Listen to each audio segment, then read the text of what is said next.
This is just something we started last year, and I found out it kept the kids engaged.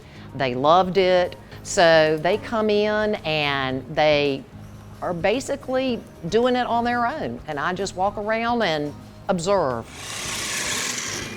It was wonderful receiving the money because I can put that money directly into kits. In fact, I've already ordered them and I've got about 11 more kits coming. It gives the students a variety of robots that they can build and code, and so I like to give them choices in it, and so that way it affords me that I can have more robots available. First, we just started with building an obstacle avoiding robot as a class. And then we got iPads, and then we started to build our own robot that we all chose. The robot can, change colors in its mouth, make noises. It can move forwards, backwards. It can spin, it can turn right or left. Building the robot and learning how to code new things is really fun for me. I'm with my partner, Alma.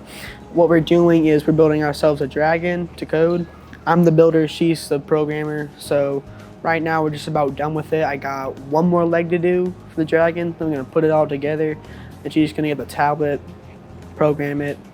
I like building things ever since I was little. I like stacking the blocks, that sort of thing. When it all comes together, you just feel so accomplished about it, and especially when your partner programs it and see it move, just feel really great. Our unicorn can do a lot of things. It can move in every direction, and it can light up its horn, and it can spin, and it can do dances, and it can make noises. I've always done a bunch of coding and stuff. I guess I really like it. Well, I look forward to this class every day, and I keep learning with the students, so it's become one of my favorite subjects.